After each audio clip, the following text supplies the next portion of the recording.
Over the past week, a lot of the major COVID indicators in Connecticut have started to trend downward. So maybe this latest wave has started to plateau. And if so, it may make it easier to detect if, and I do want to stress if, any more contagious variant starts to take hold in our state.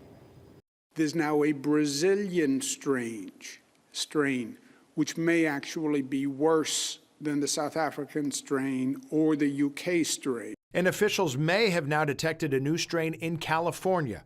Concerns are growing, even though right now the nationwide spread may be showing signs of slowing down. Any of these three strains could be a second wave. Health experts say mutations are to be expected with viruses, but these new strains do appear to be more contagious. Is it any more lethal? So no, that's the good news. It's not any more lethal. It's not more virulent. It's not going to cause more severe disease.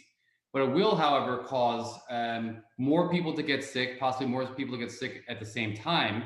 And the concern, of course, is overwhelming the healthcare system. Also good news, the current vaccines are expected to work against these mutated strains, but the jury is still out as to whether inoculation will stop you from being able to transmit it. And so for now, mask wearing and distancing remain essential. So people who think that because they've received a vaccine, that they can walk around and be entirely safe are probably misleading themselves. Right now, there are only a handful of documented cases of the UK strain of the virus in New York right now, but that's because genomic sequencing isn't all that prevalent. So our best clue will be if the number of new cases really does start to jump up again in the coming weeks.